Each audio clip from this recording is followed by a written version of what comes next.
Welcome to Mick and the Psychic, where we leave no stone unturned as we explore all things outside the apparent physical realm. There is no intent to teach or make you believe or disbelieve anything. It is just a safe space to listen and explore with us. So for this next episode, you have permission to open your heart and mind as you join myself and Xavier on this deep dive into the unknown.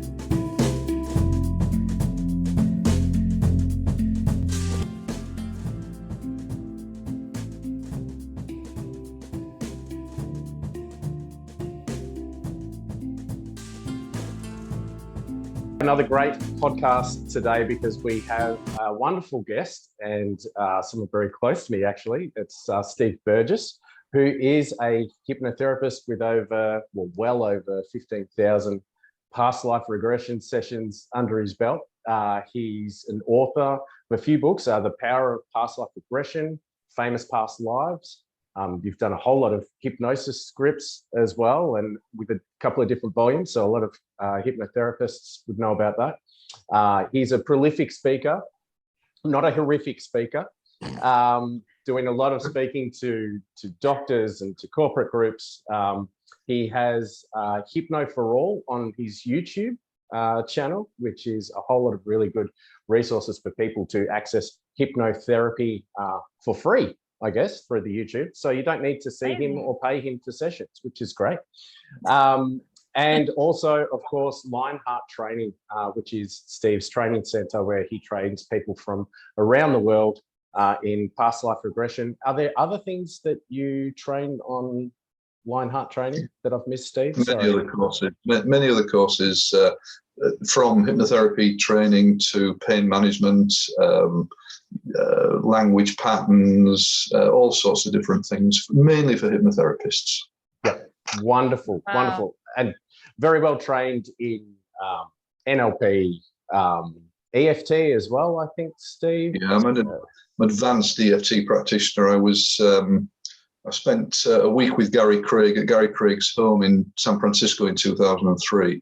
With a group of other therapists from around the world who were helping Gary to develop an advanced way of working EFT, which was just fantastic. He was a wonderful, wonderful man, a really altruistic human being, and a great therapist as well. So yeah, so do EFT, Ericksonian hypnotherapy, you name it. I've got a big bag of tools, like a plumber. I'm a mental plumber. Yeah. Fantastic. Yeah. Excellent. I give people enemas Wow. with my tool. You give people enemas. Mental enemas, blocking the drain. This is great. That's loved by many. Steve's just lost all of his client base. That's why he gives mental enemas. Okay. Any trust we had in hypnotherapists is now just thrown out the window. It's ruined my career also. Thank you, Steve. This has been great to have you on. Steve Burgess, everybody. Okay. Next episode. Well, we'll just wipe it and redo it. Definitely not wiping that. I love that. Great. And I don't know if you're still using plumbing terms here, but also, there's been, you've got a background, which some people might not know about, in shamanism as well. A lot of Buddhism and shamanism. How has that made play at your career and what you do now as a therapist? I think the work has become more spiritual over the years. So, I've been doing this almost 30 years now. And for most of my career, I always class myself as a jobbing therapist. Okay. That's basically what I am. I've done lots of things. I've been around a long time, but I'm really a jobbing therapist, and my role is to help clients to get better. But certainly over the last 10 to 15 years, the world has changed, and the world is now ready for a more spiritual sort of outlook. Yes. It really wasn't 25 years ago. I've seen things change massively.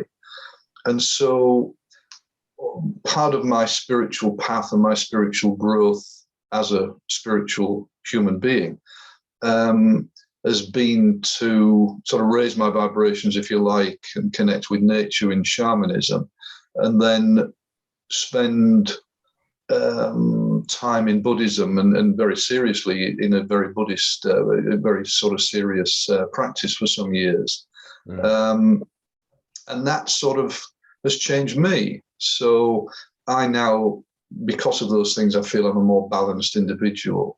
And I still have therapy. I'm still working on myself. And my main spiritual path now is really following the path of non-duality or oneness, which I sort of come at from a Zen or a Taoist perspective, really. So whereas before I used to hide those things and really didn't introduce them into therapy very much, it's extraordinary how many clients are ready to talk about spiritual things. And okay, there are a lot of people are still not ready. And so, of course, for some clients who are just there to do the hypnotherapy, do the regression or whatever, that's what we do. But many clients are what's the word? They're sort of like crying out for a deeper perspective on life, a deeper perspective on things. And so therefore my sort of spiritual background, then I do sort of, it encroaches a little bit in the work that I do. I actually think it makes me a bigger therapist than just a bulk standard therapist who is, they're just working with clients, because the world has changed and there is this great awakening going on around the world. Mm-hmm. And I personally believe that the work that I'm doing is part of that. And okay, it sounds great, grandiose and pretentious. Well, you know me, I'm not pretentious at all. But I do feel that the light work that I'm doing within that, not just helping clients to heal, because of course when clients get better, the whole energy field changes with them. And because they feel different and live in the world differently, then the world changes. So, whatever we are manifesting inside goes out into the collective. Anything we can do to help clients to feel better, to feel lighter, to feel freer, means that they're sending that out into the world, into the collective. So then the world changes. So it sounds pretentious, but I honestly believe that everything we do as therapists is helping to change the world in tiny little ways. But all those tiny little ways make a difference. That's such a great I don't know what that's the question, but that comes to mind. That's beautiful, because so many people have the attitude of I just do this one thing, like recycling, for example. Sometimes, you go or do some recycling and then you think if it's just me, and some people make the comment, oh, if we just do it, it doesn't make any difference. Because big corporations that don't, for example, or, it's the same with anything, just one change. But if everyone had the attitude that, oh, I'm not going to make any difference, nothing will change. But if everyone had the attitude of my little difference, what I do will make a big difference to somebody, it will ripple out and it will keep going. And then everyone's vibrations lift, and the more people are awake, and I call it become shinier, raising your vibration. Yeah, I love good word. That. Beautiful. Good word. I love your description of it. That's awesome. Yeah. And the world is ready for it. I honestly have seen, virtually 30 years doing this, and I've seen such massive changes in that time. The world is now ready for this much more. I do believe we need a balanced approach between psychotherapy and spirituality, because if we're not careful, then what we get is just people going off with the fairies, and that's not really therapy. So I think we need this balanced approach, but people are ready for it. And I always say, when I give after dinner talks, for example, about hypnotherapy, I talk about hypnotherapy and it's interesting, but I save until the end talking about past life regression, and the whole room comes alive. Even though people may be skeptical, they are fascinated. And people are much more open to this now than they ever used to be. It is interesting, I think, which comes back to the shamanism, which made me think of that. The work that we do on ourselves as therapists, I think it's very important. Ram Dass has a great saying, the only thing I can do for you is work on me, and the only thing you can do for me is work on you. And I think there's a real truth in, consistently doing work on yourself, and because you can't just rely on the work you're doing the work. When be the change you want to see in the world. Be the change you want to see in the world. This is what it's about, I think. Yeah, and therapists need to do this. You know, Yes. I've been training therapists for over a quarter of a century, Yeah. and I've lost count. The vast majority have never had a day's therapy in their life. They've never done any work on themselves, Crazy. Oh my goodness. which is appalling. Okay, again, that's changing, but so many of them just think, well, the client's got the problem. Nothing wrong with me. Well, I was the same. I was the same when I first trained, you know, but it came home, it was brought home very quickly to me in my initial training when I actually volunteered to be a demo with the person that was running the training course. Mm. And it completely opened me up in front of the group. Yeah. And it just changed my life. It was just wonderful. It was very emotional, but it was wonderful because it not only did it get rid of some of the emotional shit I was carrying, but it also taught me that I've got stuff. I have stuff. I have emotional baggage. Yeah. Your And ego that's gets great. aside. Yeah. Absolutely. And we men are the worst for this. You know, 75% of my clients are female. Yeah. 75% of clients are female. Same. It's been the same all my career, yeah. And women are much more open to it Yeah. because men have got this, you know, stiff upper lip or there's nothing wrong with me stuff. And my personal belief, you know, is that the reason men die younger than women is because we lock our emotions in. Had to say, hold on to stress. Yes. The Awesome. regression model, Mm. all of our issues as human beings come from locked in feelings and emotions from past traumas. If we're able to release those feelings and emotions, and women are much more free and able to do that, I believe that's the reason women live longer than men. That's great theory. I like that. Yeah. Yeah. Well, it has to have something to do with it, doesn't it? Mm. It's interesting. I started training with you, Steve, because I was already doing hypnotherapy and past lives were coming up, and I thought, oof, I need to understand this more to do it better. Because I was a therapist previously in, I won't say past lives, past careers, I was aware that, you know, you really need to do things for yourself to understand, A, what you're dragging your clients through, to have some respect for how hard it is for certain therapies. And I don't know if I said A or firstly, but secondly, if also to work out the value of it, like what you said, that it lifted all this stuff and you went, oh my gosh, a really good outcome from that is going, oh, this is important work and I need to do it. So I saw you because I was cheeky. I thought, okay, this guy does training. He's you know, one of the main guys in past life regression, really. I'm going to get some past life regression from him and then convince him to train me. Which you don't do online. So I got in from the back door with a knife in the back of you. Don't tell anybody. Lucky. My goodness. I already tricked you into it. You don't do it anymore. But that was the big thing, is to get it and experience it and know what it's like. But what I learnt from your method of this past life regression, which is the only way I would do past life regression, honestly, is very shamanistic, in the sense that you're just taking someone, you're kind of assisting someone on their journey. You're not putting anything, you're not projecting anything onto them. You're just the facilitator for them to go through that process. So instead of shaking things and maybe some really nice, psychoactive drugs, instead you're using hypnosis to help them to get into that trance state to go there. Do you think the shamanism helped you become a good, hypno shaman in that sense, or am I way off? I think what part of it is, it helped me to get myself out of the way. Yeah. In therapy sessions, because you as you know, I always say the client's subconscious knows best. And if we can get the client's subconscious involved in doing the work, then generally it will do the work for us. Client does the work, because a lot of therapists have got enormous great egos, not a lot, some therapists, and that gets in the way. It's about getting out the way and letting the client's subconscious do the work.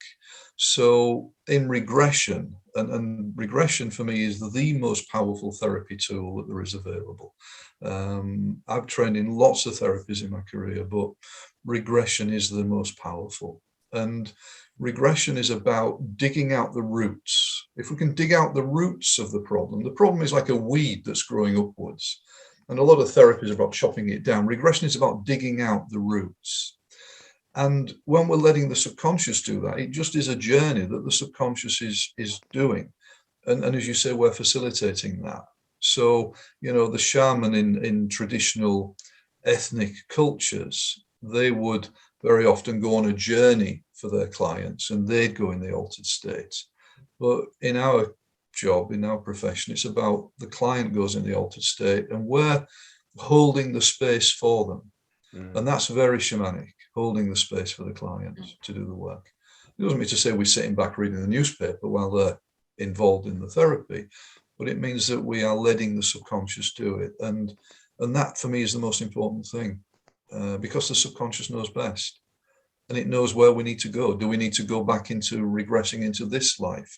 Do we need to go into any past lives? Do we need to go into any ancestral trauma? Because that's the forgotten part of regression. Because we inherit stuff from ancestors in our bloodlines. So, and as you know, there's a technique that I use where we ask the subconscious to come through and use a finger and move a finger or a hand to signal yes or no.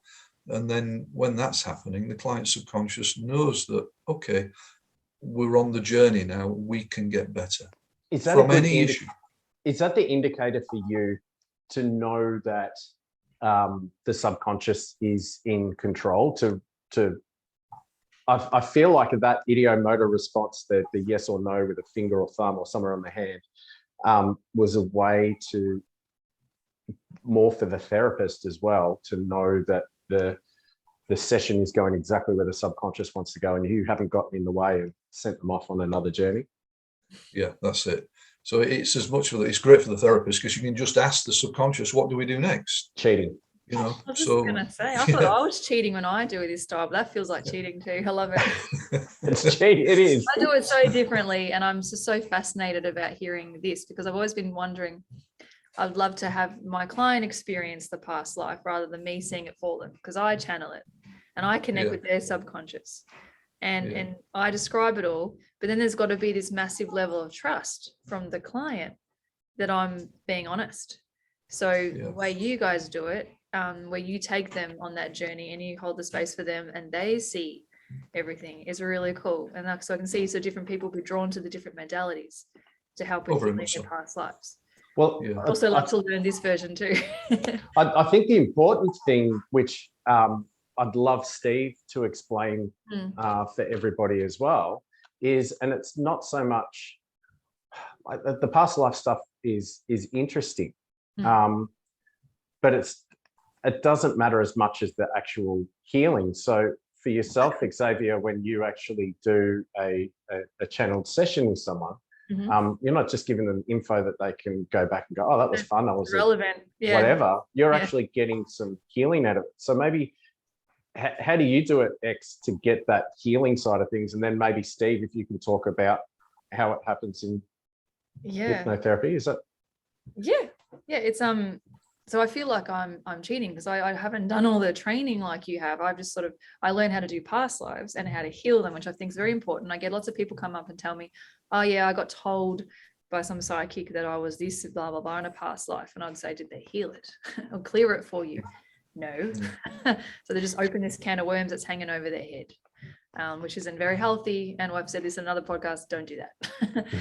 Get it cleared. So whether you see someone like me or someone like you guys, just get it cleared, because it would have come up for a reason. There's something in there that needs clearing, probably. It depends on what your beliefs are and if you're happy with that. So I just ask, I can use my hand or not. I just ask the universe to take away any negative aspects, memories, anything that wasn't helpful, is not helpful for them in this life and in any future lives. And I just clear it. It's just done. It's just energy, because what you think you create.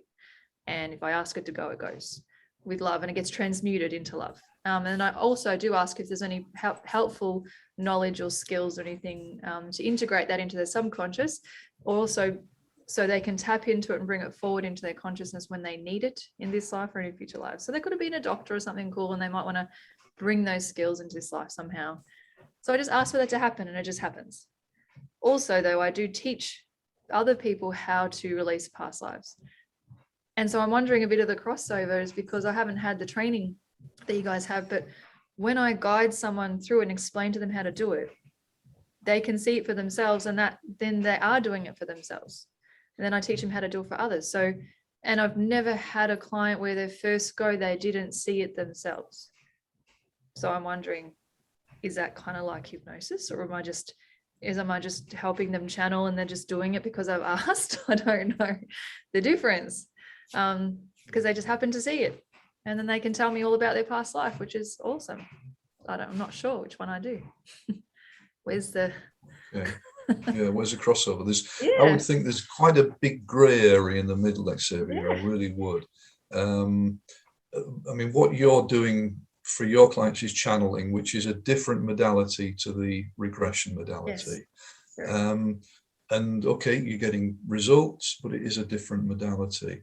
But if you're then allowing people to experience the past lives themselves, and teaching them how to do that, then to some degree, my guess is that they will be in some form of trance when the information is coming through. Yeah. So you will be maybe accidentally, informally using trance. But I don't do it with everybody, just people who want to learn to do what I do. Want to learn. So, yeah. So there will be some form of trance involved, but if you're getting results, that's the most important thing. It doesn't matter. As long as they're learning how to heal it and clear it.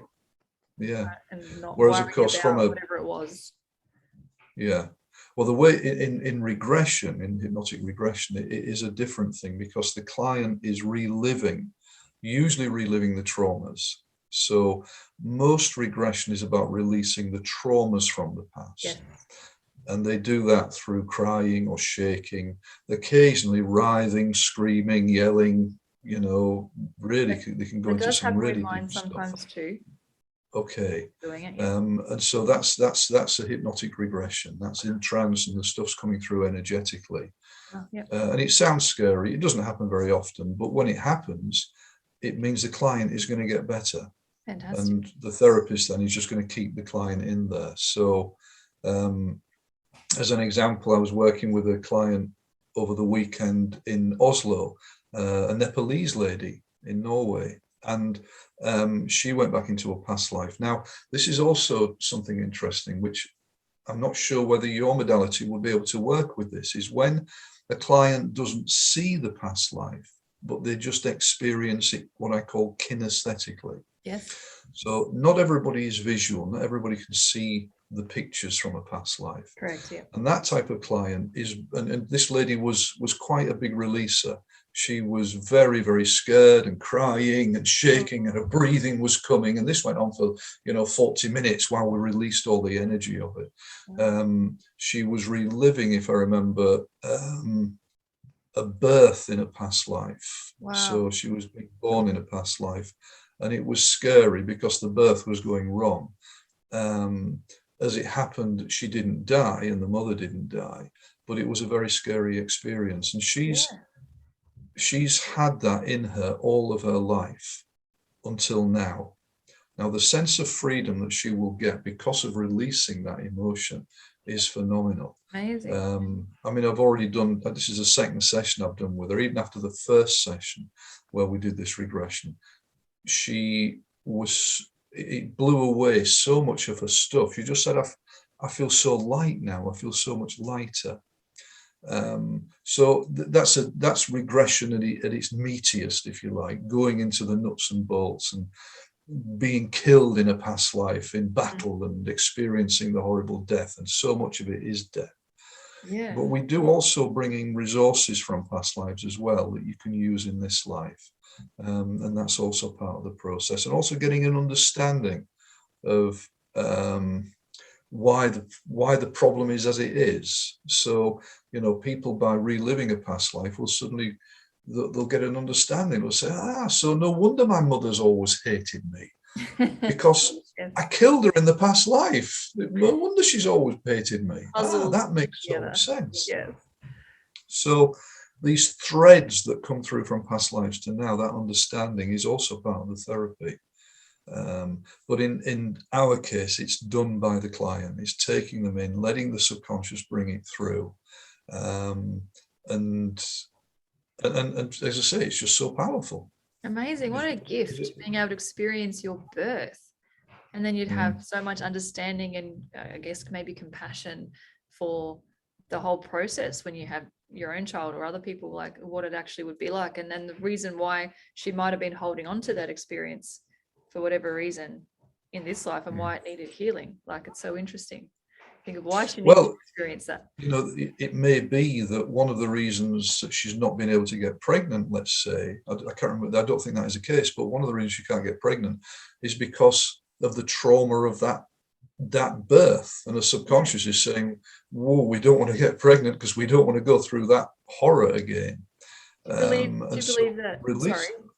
you believe that maybe that's like, because I believe that there's reasons why we come here and lessons we need to learn, and so is sometimes a past life or current life that needs clearing is part of the lesson. They need to be guided maybe to go see someone like yourself to have that cleared, to be able to move on. And that's part of their journey in this life, is to figure out how to release that so they can learn from it. Maybe. It could be. It definitely can be. That can be part of that person's journey, that journey that they have to make in this life. So yeah, this is why therapy is so damn important, because not only does it change your life, but it also changes your future lives. Yes. Because you don't have to take the same emotional shit with you life after life. We're getting rid of a lot of it.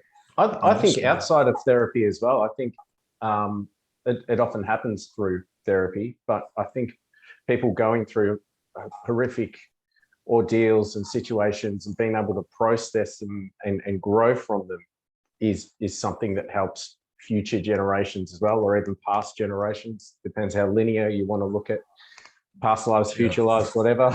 It's above my pay grade. But I think the process of actually doing it, and I wonder if that's why it's important for any therapist, whether it's something like hypnotherapy or even psychology or any kind of more mainstream modality, that people work on themselves. It's a real privilege to be able to assist people through therapy. So you need to be not perfect yourself, but right within yourself, that you've got to work on yourself and realize you're not coming from a perfect being helping an imperfect being. Yeah. And I think you know, the most important thing for a therapist is to use the heart. That for me is, and you know, it's one reason why I call my therapy organization Lionheart Training, because I believe therapists need to be lion-hearted. We need to keep, because we take on a lot of stuff with our clients. You know, we hear some horrific tales day after day, and we have to keep taking that on and coming back for more. So I think the most important thing is to work with one's heart. And then you, to some degree, you can go wrong, but if you're working with heart and compassion, then I think that will help the therapy process along enormously. And then when you add your skills as a therapist into that mix, then I think that makes a big difference. That's amazing. That's beautiful. And I think this is made, you know, going back to the, you know, the shamanic Buddhist stuff, you know, Buddhism is all about compassion. And, you know, one of the core tenets of Buddhism is a compassionate heart. And so that, you know, bringing that into therapy, I think, is useful. And the client doesn't need to know that you have been a Buddhist or whatever. No. But it is just being open to the client and having that desire to help them. And also sending out the intention. So that's the shamanic stuff, sending out the intention that this will help the client, that this will do good for them. Yeah, and I believe there's different paths for everybody, obviously, and we're all very different people with different experience. It's interesting you say talking from the heart. I'm sure there's many people that have, you know, had a rabbi that they remember that was just so integral in them growing up, and you know, maybe they're not practicing Jew anymore, but that rabbi meant so much to them, or it could be in the Christian faith or Muslim faith or whatever, because that actual person operated from the heart. You know, they, outside of whatever religious organization they were under, they operated from the heart. That kind of comes it's a strange kind of knowing, isn't it? When if someone helps you and they're working from the heart, you remember that more than everything. Yeah. So, I mean, I've had clients over the years who, I don't get 100% success rate. None of us do. Yeah. And I've clients that I've worked very hard to help, and it hasn't worked. The therapy hasn't worked. I've used my bag of tools, and nothing's helped them. But I've had so many times they've sent me other people to see me because they realised that I worked my socks off for them and I did my best for them. And I think they recognised that I was there for them. Not trying to fleece them out of money or anything like that, but just there for them to get them better. And I think that approach is rare in a way, because in the modern world, it's all about this. It's all about sell them something, get them in and out, give them a drug. Doctors have got 6 minutes with patients. Well, nowadays they've got no time with patients because you can't get in to see a doctor. Just do it all hiding. Yeah. But Yeah. it's a different approach, and I think people really respond to that because we need that as human beings. Mm-hmm. We need to connect with love as much as possible, and people don't always do that. Oh, I didn't think it was going to go there. That's beautiful. I love it. You can change the tune a little bit if you like. No, I love it. I think it's great. It's a good thing because it's something that everyone, I think, can identify with, because we all do have hearts. We've all had people help us, or we've helped people. And it's a really good, Xavier talks a lot about intuition in our podcasts as well. That's a really easy thing to follow your heart, I guess, is that if someone's genuine, if you're in tune with that subtle energy from the heart, then you're going to know it's authentic. Yeah. Well, I think another thing, Michael, especially with regression, as you know, the energetic, the emotional release that some clients can have is pretty damn big. And when they're laying there in trance, if they know that you're there with them and there's that trust there, they will go into that energy and release it more easily than if they think you're not there with them. I have a client in Trondheim in Oslo. As you know, I do everything online, and she was seeing some real shysters of therapists in the past. She was seeing a healer who fleeced her for years, continually telling her that, it will work, and you're not ready, and giving her all sorts of bullshit whilst taking great amounts of money from her over in the States. And then she went to see a psychologist, and in one of the sessions, as she was laid there, he was trying to do hypnosis or some form of energetic releasing. And she was laying there with her eyes closed, releasing stuff. And she realized he wasn't saying very much. And she opened her eyes. He'd fallen asleep. He was actually asleep in the chair. Wow. That's horrible. So that, where's the trust? I mean, very soon after that, she's off ski. She doesn't go back. So, it's a big ask to ask a client to go into trance, to go into their emotional baggage, to release it. And you need that rapport, you need that trust there. And I think if clients know that you're there for them, then they're prepared to go into the stuff much more readily. And if you're not, you'll get that with results, and then return customers and referrals and word of mouth. Amazing.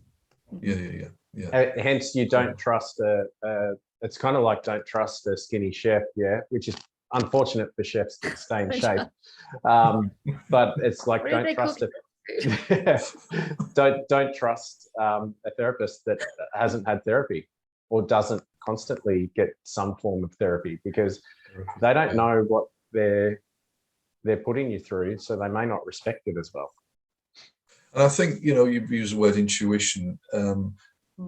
There's two aspects here. One is if a client is looking for a therapist, they shouldn't just do it online. They should talk to that therapist.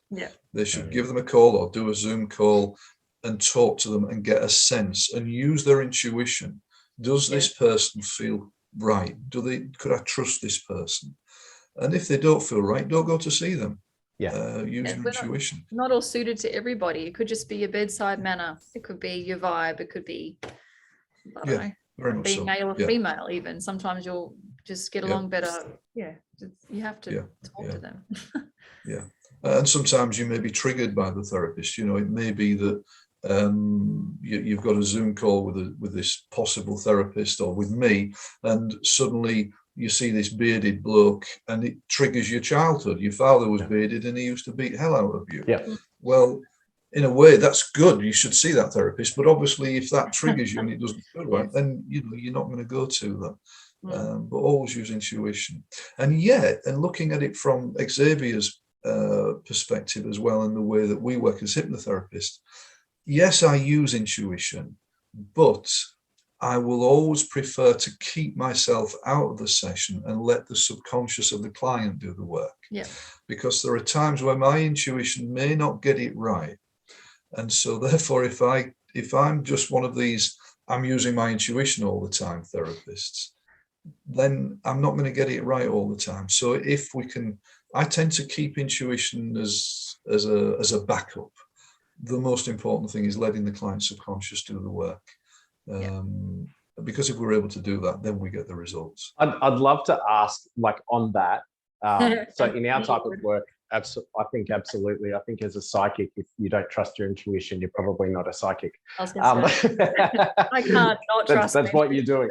Yeah. But it's really interesting because I tell clients as well that, like, so most of my clients, I'm not going to put a percentage, but a really high percentage of my clients have done a lot of therapy in the past because they've worked on certain issues, and often what I'm doing is looking at what you were talking about, that root cause behind what's there. And it's obvious, it's normally an entangled mess of a whole lot of things that don't seem like they're connected whatsoever. And if it was rational and on the front of their mind, they would have worked it out with a psychologist 5 years ago. So most of my clients have had therapy before, and it's kind of too hard basket. They're people that say, I've always had an issue with this, or this is just me and it's affecting them. Well, then come and see me. So with that though, the only way that works is if I don't use my psychoanalytic work of going, oh, maybe this is connected to your mother, because what happens in sessions is something completely random where I'm like, I don't know where this is going. This doesn't make sense. And I have to stop myself from saying, how am I going to tie this back to the issue they've got? I have to stop myself from worrying about that because it's going so far off track. I'm like, oh shit, this is turned into a shit show. You know, they're going to come out of trance and go, great, I was a bloody finger puppet for a magician for 5 years. Like, what the hell does that mean? What's that got to do with my, gambling addiction? Yeah, exactly. That hasn't happened, Xavier. I'm just trying to come up with a but there's this crazy thing, and every single time it comes back in a neat bow and works out perfectly for what they are. And I'm like, I would never have gone there. Yeah. Like, I would never. So the more I'm out of the way, the more open it is to go off to these random. And if it wasn't random, and if it wasn't out there, they would have sorted it out with their psychologist, which they sorted out a whole lot of other stuff with. So psychologists are great. I'm not against it. It's just, so what then, Steve, because I know you've had these experiences, what would be for you the most random thing that went so far right or so far left? Oh, a story. That I know, just shuffle through your 15,000 where you go, oh, how did that have anything to do with this issue? One of the most recent ones was a gentleman who came with enormous guilt. And, when we're working in therapy, we're working with the 5 root negative emotions: anger, sadness, fear, anxiety, and guilt. And his guilt was primarily because his mother had died of cancer a couple of years earlier. And he wasn't really there for her because he was incredibly busy with his new job. His wife and family just bought a new house, so they would spend a lot of time with that. And he wasn't there for his mum. He tried to be there for his mum, but he was just too damn busy. So as she got more and more sick, he didn't really spend very much time with her. And then at the end, when she actually passed in the hospital, he'd been there waiting for her to die for a couple of days. And the nursing staff said, I think you can get home because it's not going to happen tonight. She's close to death, but we think she's going to survive the night, come back in the morning. Of course, he goes home And 2 hours later, there's a telephone call that she's just died. So he wasn't there for her when she died in that respect. And this was really, really playing on his mind. I mean, he's a big, chunky fella, you know, a sportsman, and he was in pieces sharing this with me. Now, I wasn't too sure where his subconscious would take this, but what ultimately happened is when I asked his subconscious using the finger response, are there any events in this life that are causing the guilt? It said no. Wow. Now you're thinking, hang on, because it must be this life because he wasn't there for his mom. Are there any past life causes? No. Are there any ancestral traumas? Yes. So he's inherited something from his ancestor, from an ancestor in his bloodline. Now, this is either a parent, a grandparent, a great-grandparent, a great-great-grandparent, a great-great-great-grandparent, whatever. And it said that it was his mother's guilt that he'd inherited. Wow. So hang on, we're working on his guilt for his mom. So in regression, he then went back into some of his mother's memories when she was a girl, some that he partly knew and others that just came to him, because in regression, he was then in his mother's childhood. He was reliving his mother's childhood as his mother. And she remembered her elder brother helping her to stop being bullied at school. So her elder brother was a big lad, and she was getting really badly bullied at school. And at times, the elder brother, who was in a different school, would come to her school with her, make sure that nothing happened in the playground in the morning, so that then she could go into the classroom and she wasn't getting beaten up. But then he was late for school regularly. Oh. And he got to the stage where he was being caned by his headmaster at his school for being late. So she felt guilty as hell that he was suffering. So that was one element of it. Now, that was fascinating enough, but what then happened in the second session, and this only took 2 or 3 sessions to clear, he then regressed back into his mother's life again through her illness and ultimately through her death. So he died as his mother of cancer in the hospital bed. Now, that gave him a chance to release a lot of the sadness, which is always very important, and he cried quite a bit.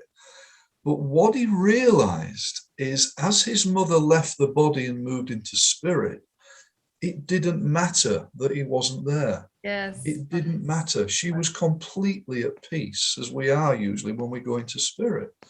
And so the healing from that was immense, absolutely immense. To some degree, it was what we call a reframe in NLP terms, because you could see it from a different context. But it was actually, it was his mother saying, it is okay, son. It's not a problem. I was going to die. It's fine. I'm at peace. So that's weird shit. That is weird shit. How many people listening right now and are so grateful you said that, because you've just given so much healing by just explaining that. So all people listening that have guilt for the same reason or similar reason, because as a medium, I'm constantly trying to explain that it's okay. They're not annoyed at you for not being there. They know everything you were thinking, that if you felt like you didn't get to say goodbye, they can hear you. And so knowing that is just so beautiful. So thank you so much for sharing that example. That's wonderful. Yeah. And he got better. And this is one of the great things about this job, because it's radical therapy. You know, you don't have to go to your analyst for 10 years or 2 years. You don't have to have therapy sessions twice a week or 5 times a week. You know, in the last couple of weeks, I've had one client in San Francisco with claustrophobia. 4 sessions. We cleared 3 past lives. The claustrophobia is cured.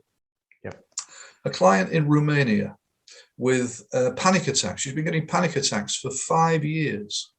And that again was caused by 3 or 4 past lives, if I remember. 7 sessions cured. Now, we don't always get rapid results like that with everybody. Some clients need quite a bit of work. But it's, I mean, one of the most extraordinary, I'm not sure if this hangs in with your question, Michael, but doesn't matter. one of my most extraordinary successes was a client who came to me. She was an alcoholic for 16 years, a functional alcoholic, which meant that every day she went to work, she got the train home. When she got home at 6 o'clock, she started drinking. By 9 o'clock, she was pissed every night. I mean, it was a bottle of wine, a couple of bottles of wine, vodka, brandy, whatever, every night.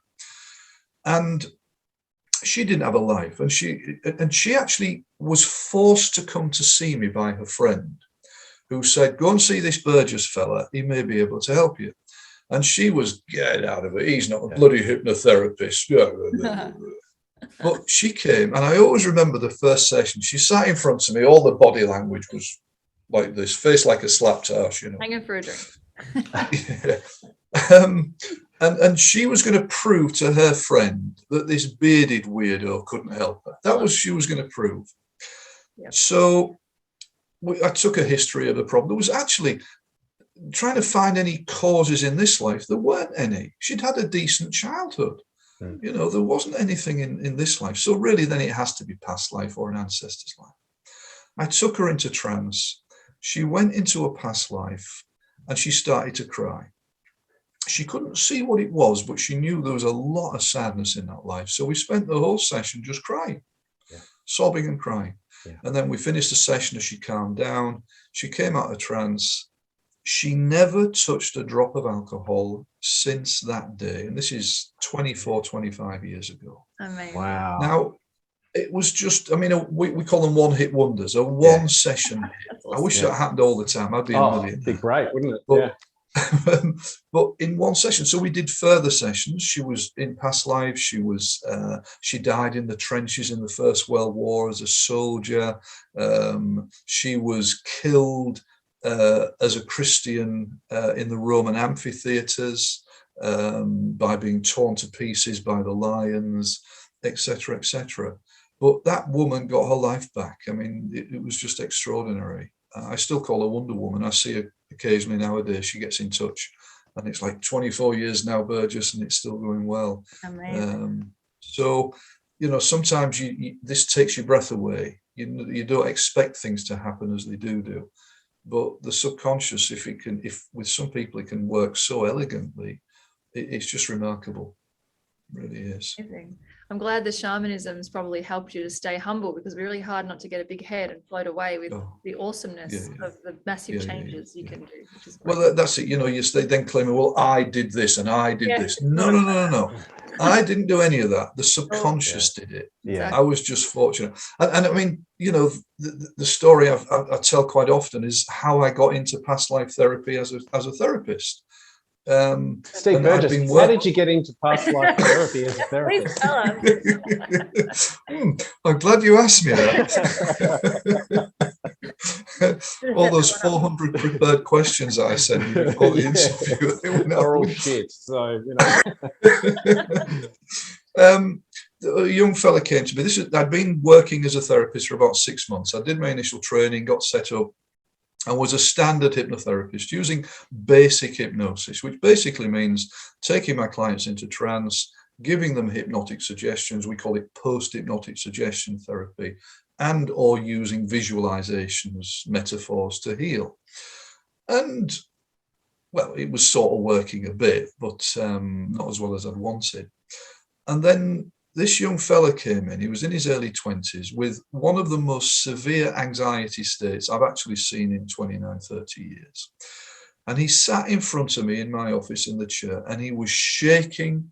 He was hyperventilating. As he was talking, he was stammering the words out because he was so anxious. And he just went on like this. Okay. And he said, I said, so how long have you had this for? He said, well, I've always been worried. I've always been a worrier, even as a child, but it's got worse and worse. And since the children came along in the last few years, it got really, really bad. And it's left me like this. He said, I can't work. I've had to give my job up. I sit at home all day. The doctors give me medication. Of course, it either doesn't work or it makes it worse. Mm-hmm. He said, my wife's just sick of it. We don't have a life. And she said, if I don't get better, she's going to divorce me. So there's no pressure there then, is there? So I asked him about his life. You know, tell me any bad things, any traumas in your early life? And there really wasn't anything. So I thought, okay, well, I'll just do some standard hypnosis and guide him in and see if we can relax him. So that's what we did. I reclined his chair back and I talked to him softly and gently. And I just talked to him about relaxing. And he started to relax. His whole body slumped. His breathing started to slow down. And I'm thinking, this is great. Yeah, he's now in a deep trance. He went very deep very quickly. I think partly because he'd been so uptight for so long that when I gave him permission to relax, it was like, oh, yes.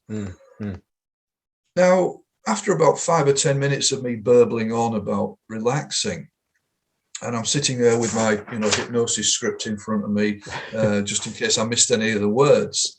Oh, heaven forbid it won't work. And all of a sudden, after about 10 minutes from this deep state, his whole body started to shake. And he laid in the chair, suddenly shaking, and his breathing was coming. And he started to say, no, hide, they're coming, hide in here, hide, quickly. Oh, be quiet, shh. No, ah!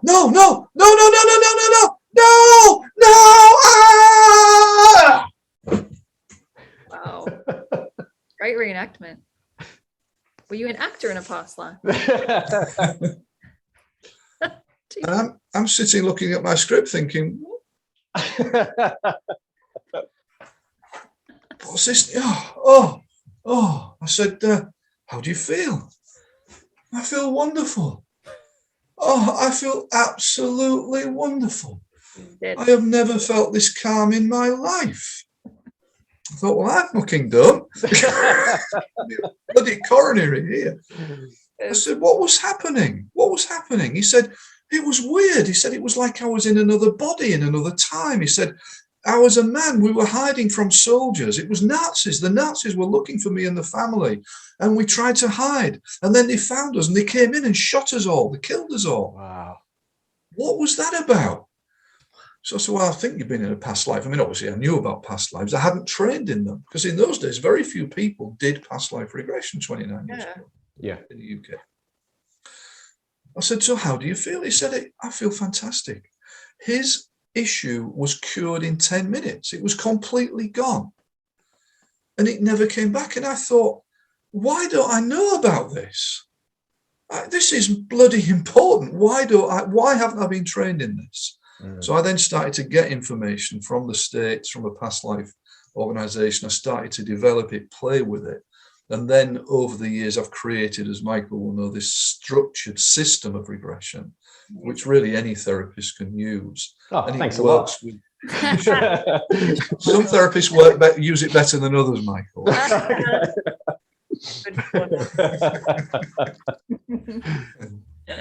But it's just extraordinary when these big releases take place, the client gets better very quickly. So, the phrase we have, the bigger the problem, the bigger the cause. So I have a client in the States at the moment with severe eczema. Her whole body is covered in eczema. Well, that's a severe problem. That's always caused by locked-in anger. All skin problems are caused by locked-in anger. And so we're working on the stuff in the past lives, ancestral stuff, so a lot of horrible stuff in this lifetime, to get the eczema to be released. And this works. I mean, if this didn't work, I would be out on the streets, I don't know, cleaning cars or something. If this didn't work, I wouldn't be doing it. So it does work. It's just extraordinary. And physical problems. I mean, people go to the doctors with a physical problem. It ain't physical. It's always got emotional causes. Yes. So don't just pop pills, every illness has emotional causes. One of the on my desk here when I'm working with clients, I always have a copy of Louise Hay. This is the short version of You Can Heal Your Life. And they'll tell me what their illness is, and I'll look in there and I'll say the possible emotional cause of your fibromyalgia is fear. It's just okay. She doesn't get it always right, but I would think she gets about 85% of them right. Well, you might So have work, intuition too to help with the issue, or going yes, into when the you, past life, or well, I just ask the subconscious, where do we need to go? yeah. Yeah. So then And it it's, tells me. Yeah. that's So great. it tells me. Yeah. And I mean, you know, I had a client in the UK earlier this year, a 70-odd-year-old man with a back pain, severe lower back pain. And usual stuff, you know, you're my last resort. He goes into a past life where he was stabbed in the back and killed. And he experienced the pain of that. Not many people experience pain as such in past lives. He did. Wow. But it released the energy that was locked in, You must have and needed he got better. wow. And the back pain went. And he said, I just can't thank you enough. Having said that, Phantom limb pain, even phantom limb pain. Yeah. You know, where people, I had a client who lost his arm in a motorbike accident, but 24 hours a day, that's 24 times a day, he would double up in agony from this arm that was no longer there. No longer there. Yeah.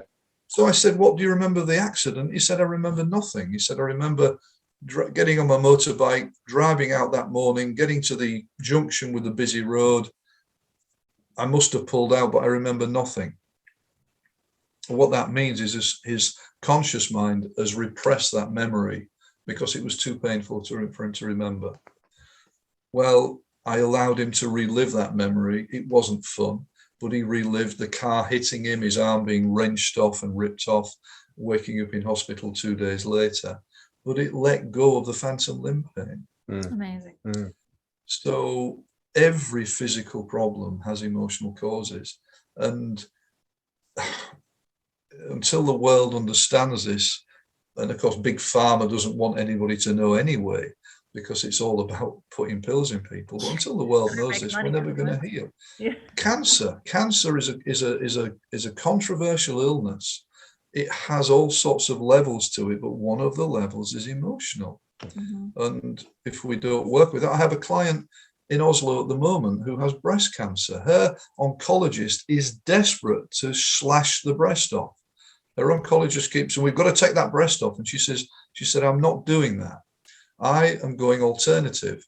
So she's found all sorts of alternative things which can help with cancer, including a dog worming tablet, which is curing cancer, including ivermectin, of course, because that's also anti-parasitic. Yes. But we've worked on lots of emotional stuff, a lot of past lives. I had a client again in Oslo a few years ago with lip cancer of the lip, and that was caused by 2 past lives. In one of the past lives, she was a young African woman who was raped as she was at the riverbank by a man in the tribe. And she couldn't tell anybody, because if she'd have told the tribe, no one would have believed her, because he was a well-established head man in the tribe. But also they would have shunned her, and she would have never got married. A man wouldn't have wanted her to marry her. Even though they didn't believe her, but she's still tainted. Yeah. Exactly, crazy, yeah. But she couldn't talk about it. In the second past life, she was a young noblewoman, and she had a servant, a male servant, and she was in her teens, and she was flighty and seductive without realizing. And this young male servant got the wrong message from her, and he thought that she was leading him on. And one day he kissed her, and that was massively verboten. That was so wrong. And she reacted and shouted at him, and he fled. You know, he was terrified because he knew he'd really overstepped the mark. But she thought, well, I can't tell my father because he'll kill him. You know, my father's the boss of the noble house or whatever. He'll have him put to death. So she didn't say anything. But after a while, she told her sister in that life. And then her sister told the father, who then had the man put to death. Yeah. So again, it's all about talking out. So we release both of those past lives, because there is often this symbolic aspect to illness. You know, this was symbolic in the talking. People often have throat problems, and that's often about not being able to speak out. We release the past lives. She did some changes to her diet. She also had some kinesiology as well, which is a wonderful therapy. 5 or 6 months later, she sent me a message, Steve, I've been to the hospital. They cannot find a trace of cancer in my body. So, this stuff is curable, but you need a multi-purpose approach. Yes. Is part of that, because looking at, so I grew up skateboarding, right? So I'm pretty sure my broken wrist, my broken teeth, my sprained ankles, my twisted knee, everything that I did to myself wasn't caused by a past life or an emotion there. And I did need medical assistance to be able to heal. But Louise Hay would say that you have brought those injuries on yourself for a reason. Yeah, through shit So skateboarding. That's part of being bad at skateboarding. Well, or it may be at the time you don't know what the reason is. It may be that it develops later in life. And so therefore there could be all sorts of levels to it. So, that's what Louise Hay says, basically. That, with the treatment, those side of things, because I mean, you could potentially go fairly esoterical with the whole thing, and everything's planned out, and you're meant to do that to heal from that and learn from this or whatever. But the actual healing side of things, because in the medical world, they do have a whole lot of different great outcomes with medicines. I'll premise this statement by saying that people that feel sad that go to a GP and the GP prescribes them antidepressants is abhorrent. So I'm not saying that medicine is always the answer, but at the same time, why wouldn't you have medicine for things to assist with stuff? So is there room, do you believe that there's room for both, where there's the emotional healing and then also medical treatments that are proven to help people? Very much so. Absolutely. Okay. It's not about one size fits all. Okay. So, there is nothing wrong with pharmaceuticals, but they are not the be all and end all. Got it. Right. Okay. This is basically what's happened over the last 80 years is the way that doctors are trained now. They are trained that you have this physical problem, there is a chemical which will fix it. Yeah. And that's the whole story.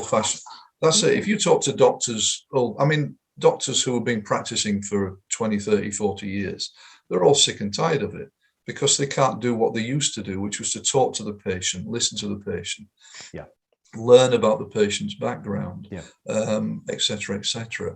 So, and of course, the nearest that the medical model gets to therapy, as a rule, is either 6 sessions of counselling, as if 6 sessions of counselling is going to fix it. You get 10. You get 10. Oh, you're a rich country. We manage with 6. Well, we're hard people over here. We manage with 6, then we get better. Hey, we're confident. Take it easy. We do all right down here in Oz.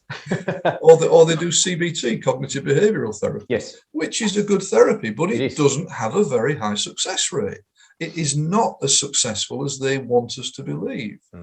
And it can go on for a long time. So, there is a big need for people to see other therapists. And to be honest, I think this is one reason why hypnotherapists like ourselves, I can't speak for Xavier, obviously, but for hypnotherapists like ourselves, we are so busy because people realize that what they're doing with the existing medical model isn't working. And they've tried it, and it's worked to a degree. And look, CBT, I used to practice CBT all the time in youth work, and it was very successful for when it needed to be used. But it's like, as you said, it's a tool in the toolbox. It's not a Swiss Army knife. It's a tool, So And I think one of the things about hypnotherapy is that there is always prejudice against it because people have seen stage hypnotists and they think that all hypnosis is stage hypnosis and people are going to be made fools of, or they have no control. And B, you actually can't package it in a box. Like if you want to do EMDR, the psychotherapy where you're getting eye movements and stuff, you can package that. Hypnotherapy, it's like an amorphous thing. How do you explain trance? And even in the hypnotherapy profession, there are still therapists who believe that trance doesn't exist, that it is no state. So it's actually, Freud experimented with hypnosis and didn't, well, there are various versions of why he didn't continue with it. But if he had continued with it, hypnotherapy would be the mainstream psychological therapy in the world right now, not psychoanalysis or other forms of psychotherapy. So, you know, it doesn't cure everything. Well, it can cure everything, but it doesn't work all the time for everybody. Yeah. But it has a hell of a high success rate, and especially regression. Particularly really people that does. have tried a lot of stuff before, which is nearly all of my clients have tried certain things and come back. And sometimes even hypnosis, but it's been like the hypnosis you were talking about, the post-suggestive, the standard, typical stuff. Yeah, not the standard basic stuff. Yeah. You know, and there's nothing wrong with standard hypnotherapy, It because works. anything you can do to calm the client's energy field down is fantastic. Yeah, whatever works So, for the client. It's not about yeah. us, it's about them. I mean, Yes. this is why, one reason why I put the free hypnotherapy recordings on YouTube on Hypno for All, because it gets people into trying hypnotherapy, and it may help some people to get a lot better, some people to get a bit better, but it gets them to realize that actually this is quite natural and normal. Yes. You know, there's no Hollywood stuff. I'm not levitating around the room while I've got my eyelids closed. Yeah. There are Yeah. no angelic voices singing in the background, you know, oh, that doesn't happen. I'm just resting here with my eyelids closed, and I'm listening to somebody talk nicely to me about getting better. Oh, well, that's easy. I can do that. Because trance is a natural process. We all go into trance 24 times a day at least, just naturally, when we daydream, when we go on automatic pilot in the car. I've drifted off 3 times in this conversation as you've been speaking, but you shouldn't find that offensive because you're a hypnotherapist. So, you know, take that how you want it, Steve. Do you think some of the problem? Do you think some of the problem might be that people these days, especially, I notice, are so wanting quick fixes, and then maybe hypnotherapy might, you know, because it takes a few sessions rather than just give me some medication and sort out my problem, so I don't feel anything. I just want to get on with my day. Do you think that might be some of the reason why people are very much so? We, meditate? as human beings, we nearly always take the line of least resistance. We do the easy thing. And if the easy thing means give me a magic bullet, doctor, that will make everything better, then that's the easy thing. Because also going into yourself and facing this shit is not fun. It's absolutely, it's scary. Messy. It's the shadow self. It's the digging up and then being okay with what comes up and still loving yourself anyway. It's messy and uncomfortable, and not everyone is brave enough yet to do that. No. So it's just, I admire all of my clients. I admire all of my clients so much. Definitely, me too. For having the courage to work on themselves. But I actually say to my clients, I have gone a lot further with my own therapy than I'll ever take you. You know, I've done stuff in part of my shamanic training, which would, you know, no, it was so deep and far-reaching, and you know, a massive stretch for me. So, you know, I've done it, I've lived it, and I've come out the other side, and it's not done me any harm. So no, apart from that twitch you've got constantly, that's fine. Just a British thing. I have to ask you, you did a book on famous past lives. I was just about to do that too. That's so funny. We're in sync here. I was about to ask the same question. No, you might have asked a different one. Go. I want extra. I just wanted to ask about the book, and if you can give us an example of a famous past life, because I'm sure everyone's curious about someone you might have regressed that it was a famous person, because some people think, you know, when they hear that someone's famous, they assume it's bullshit or that they're making up because they want to be that famous person. I've had a couple myself. My own daughter has been someone very famous. And so you're telling the story, people might go, whatever, they reckon, you know. So I'd love to know if you've got a cool example or any example that you want to share, that you're allowed to share. For the first 10 years of my career, if I ever heard anybody claim to have been famous in a past life, I would say that's bullshit. It's ego. Because for thousands of regression sessions, all of my clients were just humble, normal people, peasants, doctors, workers, whatever, soldiers. And of course, the big claim, one of the most prejudicial statements against past life regression, which I hear over and over, is, well, everybody in a past life claims to have been famous.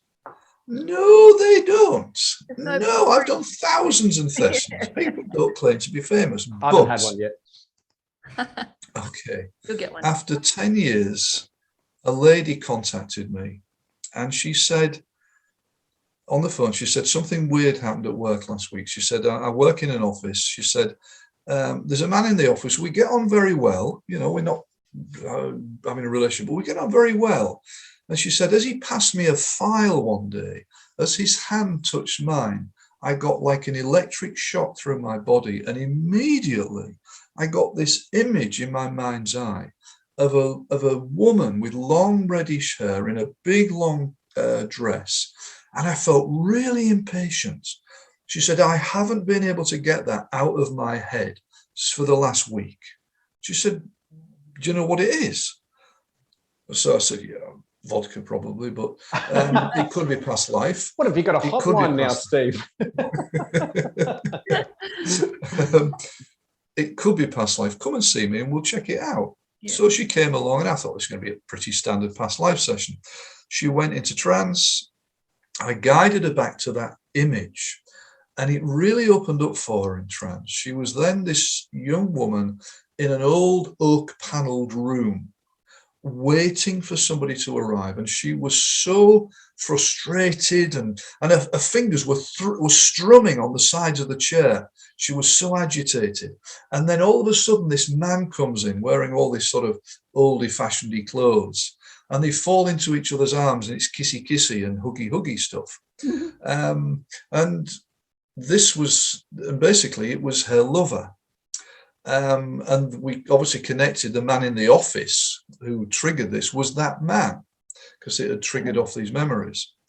So I thought, okay, well, that's a pretty, for me, a standard past life regression session to some degree, because we're around people time after time over many lifetimes.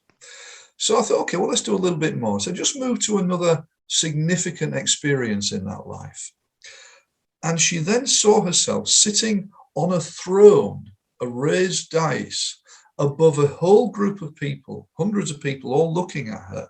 And then a man came over and he bowed and doffed his hat and he said, Your Majesty. I thought, ooh. So I pricked up a little bit. Your Majesty, maybe I've got, interesting. We did a bit more work, and to cut a long story short, she appears to have been the reincarnation of Queen Elizabeth I of England. Wow. And so she came out of trance and she said, I don't believe that. I can imagine. Well, I don't know that I do either, because I'm as skeptical as anybody with these things. But I said, do you want to do some more sessions and we'll see if we can open it up a little bit? I said, do not research Elizabeth's life. Yes. Do not research it. And she said, no, I haven't. She said, I have been to a few castles and things, from that time, but I haven't read anything really. But she said, I always have had an interest, a fascination with Elizabeth. Yes. There you go. So we did more sessions, and what we came up with in the sessions was this glorious love affair that Elizabeth had with Robert Dudley, the Earl of Leicester, who was one of the noblemen in England at the time. And it was a passionate love affair, according to my clients. So in one of the sessions, she experienced as Elizabeth, Dudley and her actually having sex. So this goes against, Elizabeth was called the Virgin Queen. She was called the Virgin Queen by everybody because it was said she never had sex. Her husband was the country, was England. No, because my client started having sex with Robert Dudley in the chair in front of me, and she actually had an orgasm in the chair. She had a 400-year-old orgasm in front of me. Go Dudley. Wow. Good man. Still performing 400 years down the track. Make you blush. So we finished the session. We both had a cigarette and I said, how was it for you? Inappropriate, Steve. Continue. Wow. That's great. But what she did, she actually put flesh on the life of, on this love affair, but it was a doomed love affair. Actually, it's probably the wrong phrase. I'm sorry. No, that sounds like she potentially put it in there too. Yeah. Now, But I tell you what actually also came through in our final session, which I still can't believe, because I had to go looking in history books for some of the stuff that she came up with. But she actually then came up with this story in trance as Elizabeth, giving birth to Dudley's son, who was then immediately, as soon as a child was born, was taken away from her, smuggled out of the place, the castle or whatever, and it was brought up by a courtier. She was never allowed to see that child. Now, I then thought, well, that's bullshit, because we know Elizabeth didn't have any children. Full stop, end of story. That's what they want you to think. She's made it up.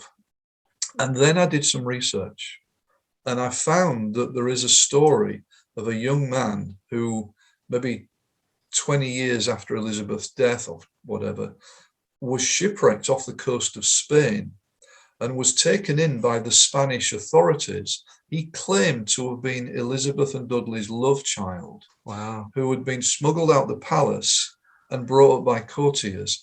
And the Spanish believed him. They let him stay in court, and I think they even, I think they paid him a pension or something, so he could actually stay there, because to them, he was a nobleman of royal birth. Wow. Well, that shivered my timbers a little bit. So yes. now, okay, I mean, so the book is about Elizabeth. It's also, I then met Elizabeth's elder sister, Queen Mary, Bloody Mary. Bloody Mary, yeah. And the specific details that lady came out with, I had to ferret in history books and find. There is no way on this earth that lady would have known that information. It would only be available to people who had studied the life of Mary. So I've had one of Jack the Ripper's prostitute victims. Perhaps I've had the reincarnation of Shakespeare, perhaps. That was quite a fascinating one. And then in recent months, or the last year or so, I've had the reincarnation of Jim Morrison, the Doors lead singer. Yeah. And that was quite remarkable. And that was a lady in the States who felt that his death was an accident. It was a drug overdose, but it wasn't on purpose.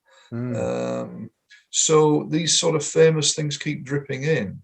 And most recently, and it's getting a bit late here, so I'm getting a bit tired. I'm just trying to think. There was another one recently. No, you've got to keep going, Steve. We're paying No you. sleep. No. Paying you by the hour.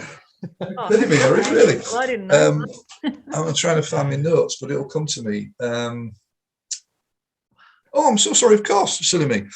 I appear now to have found the reincarnation of Alexandra, the wife of Tsar Nicholas II. Oh, as in World War Died in 1917, 1918 with the whole of the family. Now, this lady is a Canadian lady. She, again, has got no history with this, no research. But what she is coming through within the sessions, and I'm now reading a biography of Alexandra of Nicholas. I've gone on to Wikipedia. Everything she is saying is true. Well, 90% of it. We've almost got to Rasputin entering her life now. So that's the next fascinating bit. But the way she's experiencing it, what you would expect, if she was making this up, she would be, well, I'm wearing all these lovely big frocks and I'm a member of royalty and, everybody's admiring me and they do what I tell them. It isn't like that at all. It's miserable. This poor bloody woman, what she put up with as Alexandra, just downright miserable. And it's all there in the books. Alexandra was deeply unhappy. She was obsessed with the youngest son. She had other children, but she was more for the son. She was deeply in love with her husband. And this was a royal marriage where they were deeply in love, not like many royal marriages where they're arranged. Yeah. So lots of stuff she's saying, and it all fits in with what I'm reading in the, and I don't lead her, I'm always saying I never lead my clients. It comes from them spontaneously. So so she's the latest one. So there's maybe a book there. Another book. Well, you've heard it first. There's another book on its way when you find time. When I get time. What's the most? Sorry, you go. No, you're on track. I'm just like excited with the potential of all the gaps that could be filled in history, because so much of history we know has been skewed and the full story hasn't been told. So imagine the can of worms that could be opened by doing regressions on people that are famous and then filling the blanks in these history books telling the real story. But then people would have to believe it. And if they don't want the truth to come out, they're going to make it sound like a whole lot of bullshit. And there'd be people making stuff up. But yeah, the potential though of having that. For sure.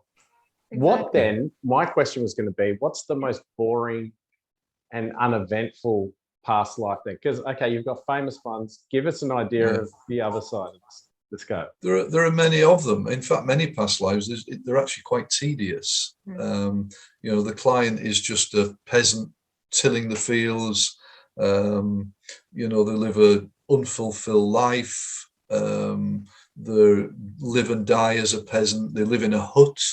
And I often say the number of times my client says, "Oh, I can see a hut," and I think, "Oh, not another bloody hut." Hut after hut after hut. Have you had animals or like oh yes, had someone who just seen a drop of water in a lake or the ocean? I've had clients who have been other life forms on other planets. That sometimes comes through, and not a lot of animals, but quite a few. So it's not something that happens all the time. But some clients have had past lives as animals. I had a client in the States recently, a 16-year-old girl with borderline personality disorder. And in one of her past lives, and she's got so much better through doing the regression. Oh, great. One of the past lives, she was a wolf. She was a wolf in a past life. I had a client once who was a rabbit. That was a very boring past life. You know, so what's happening now? She said, "I'm hopping over here." And, I had another client who was a cat in a Greek temple. That's interesting. So I said, what's happening now? And she says, "Well, I'm mooching along the sides of the temple over here looking for mice." So I said, okay, stay with it, see what happens. And then a couple of minutes later, I said, "So what's happening now?" She says, "I'm going along the sides of the temple over here looking for mice." Okay, nothing happened. And then when she laid in the chair and she started to lick herself, I said, "No, we've got to finish this now." Sure you did. I had, and one of the strangest was a client who thought he was a rock in a past life. Oh, that was boring. That was boring. Yes, I've had rock. I kept saying, "What's happening now?" And he just said, "Well, nothing. I'm just watching the clouds go by. What's happening now? Nothing." Tree lives are very boring too.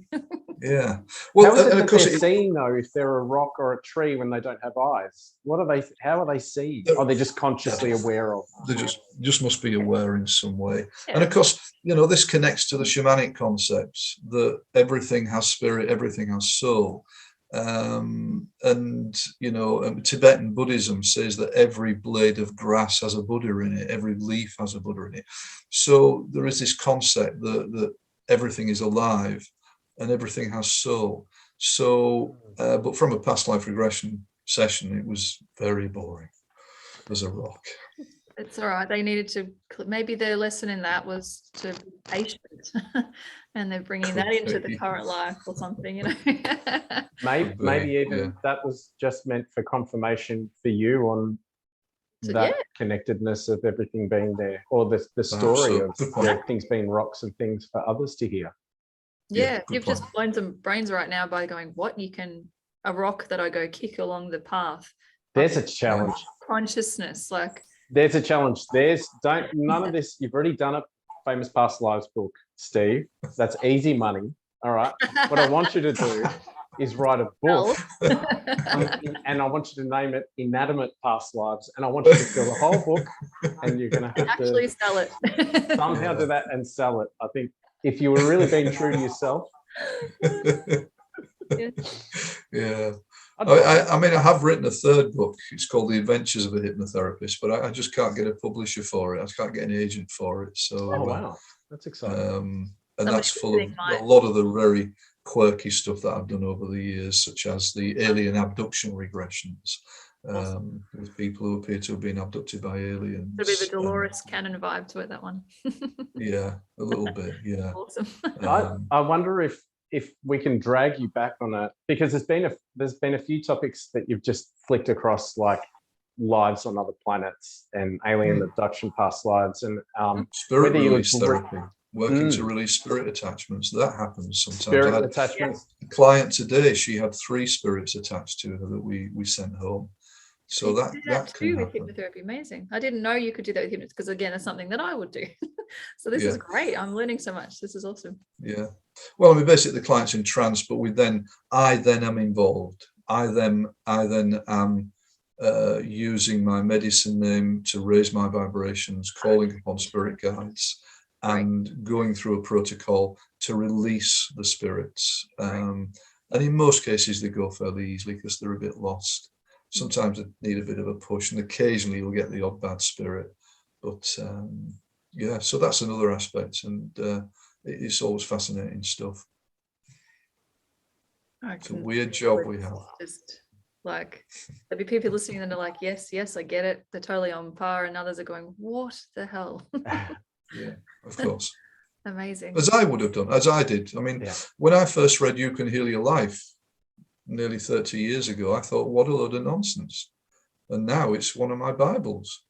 So, it's a question of we become more open to things, I think, as we have more experience of things. And so this is one reason why I'm always happy talking about these things, because I think it's good for people to be aware. And if people are skeptical, fantastic. That's great. Yeah, I agree. I think people need to discriminate. Yeah, they can't because be people are not discriminating enough. Yeah. So, sorry, Xavier. I was saying, that people can't be off with the fairies too much, because then you're too gullible and would just believe anything. So there's that important balance of being grounded and open-minded. Very much so. Question everything. Yeah. You don't have to Absolutely believe anything we're correct. saying, that Steve's saying either. Just take what you want from it, and hopefully it opens your mind a little bit to the possibilities, and know that you're so much more than your humdrum life. When you think it's boring, it's just so much more to you. It's just Yeah.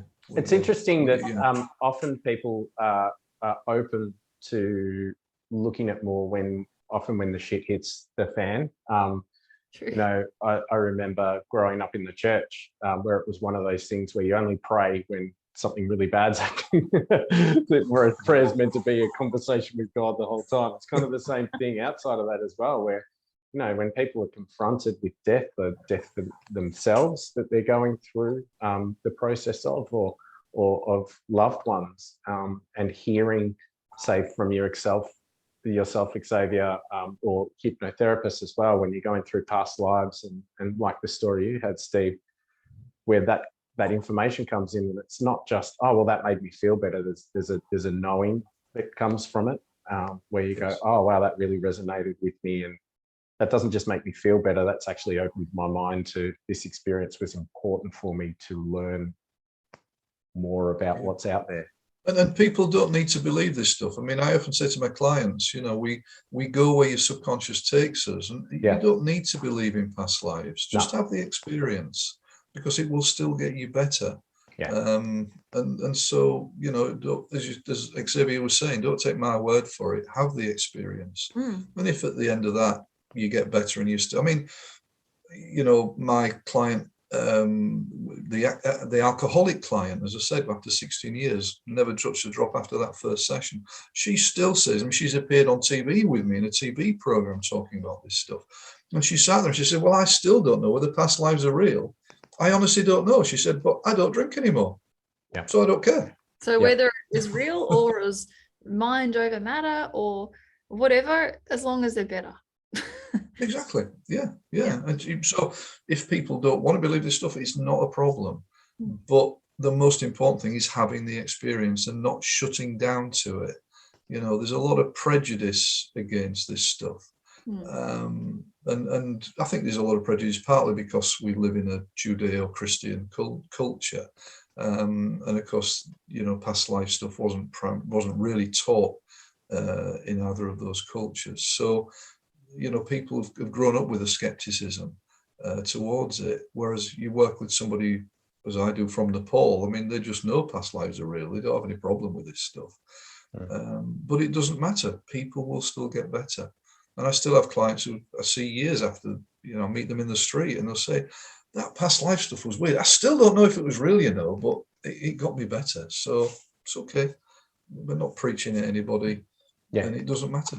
We don't need to, and I think it's pretty important as well. When I explain things as well, if people say, "Well, it's not in my belief system," it's like, well, either adopt it in your belief system because it's now an experience you've had, or just put it down to the subconscious part of your mind made this story for you to heal. Either way, it's not important to hang on to a past life anyway or identify with it. We've got enough stuff in our memories for our current life that can make our life miserable. Don't hang on to past lives as well. The point is that you've learned something and healed from it. So if it's a real story, quotation marks, or not, what's the healing you've got from it? And I think that's the difference between, I guess, hypnotherapy and just a hypnotic experience. Yeah, of course. Yeah, very much so. Very much so. And yet, even talking about this, I mean, there are still plenty of past life experiences where people come up with very detailed, specific information, and there is no way on this earth that they would know unless it was a past life. So, where does that come from? It has to be past life, unless we all contain every piece of information that's ever been existing on this planet for the last 100,000 years inside us or whatever. But so this very specific stuff is when people do get that. I must admit, in therapy, it doesn't happen too often because we're not looking for the specifics. We're looking for the release. But when people do come up with this specific stuff, it really takes your breath away. And it almost proves the reality of reincarnation and past lives. Amazing. Almost. I think I've said amazing 20 times in this podcast. Just conscious of how many times, but I'm amazed. This has been such a great conversation, Steve, and you've been so much fun. I'm sure there'll be lots of laughs had listening back when people listen to this podcast or YouTube. It's great. It's been so enlightening and interesting and entertaining hearing your stories. How can people, if people want to book in with you, I think you said like only available online anyway, so does that mean people from all over the world can book in with you for a session? How do they reach you or buy your books and so forth? Okay. Everything's online nowadays. I've in the last 18 months, I've worked with clients in 20 countries around the world. Which is quite remarkable for me because I'm just a jobbing therapist. I'm just a bloke that turns up at the office every day, you could say, and helps people to get better. So it's quite mind-blowing the way this has taken off. But my website is lionheart-training.com. lionheart-training.com. That's the best place. Check that out because there's a contact form on there. I always want people to use my free hypnotherapy recordings. The YouTube channel is Hypno for All, HYPNO, the number 4 ALL, Hypno for All. 21 free hypnotherapy recordings, all professional recorded. Please, don't even bother seeing a hypnotherapist. Use those and enjoy them because they're there for people to get better with. I have a Facebook page which is based around my second book, The Power of Past Life Regression. And so the Facebook page is The Power of Past Life Regression. I have a WordPress site, hypnoblogpod.wordpress.com. So there's a lot of podcasts on there that I've done, or short broadcasts and blogs and stuff.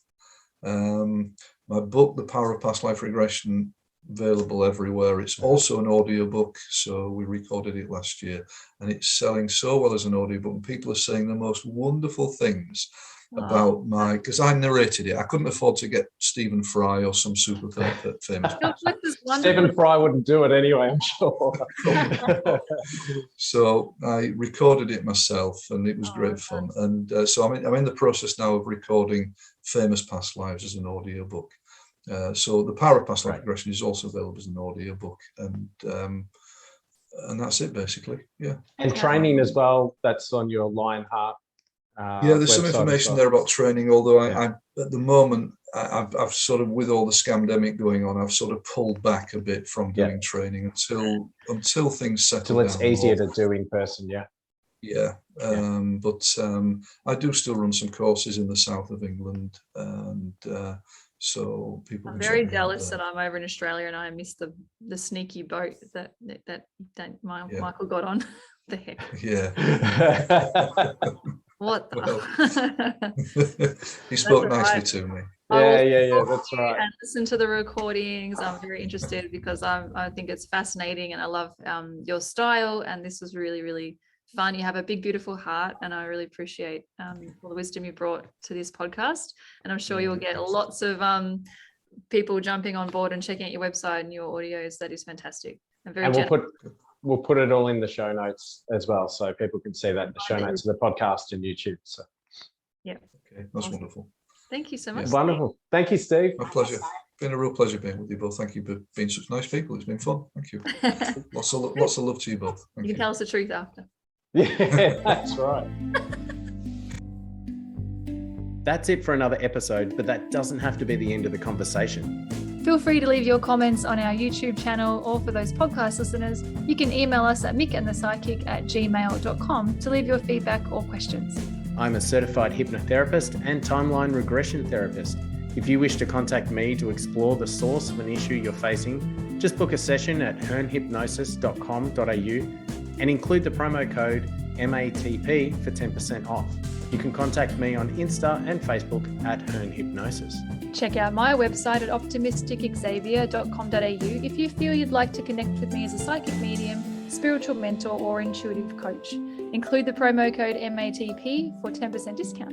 You can also find me on Insta, LinkedIn, and Facebook. We look forward to connecting with you again next time as we attempt to leave no stone unturned. Bye. All right, cool. I reckon that should be okay.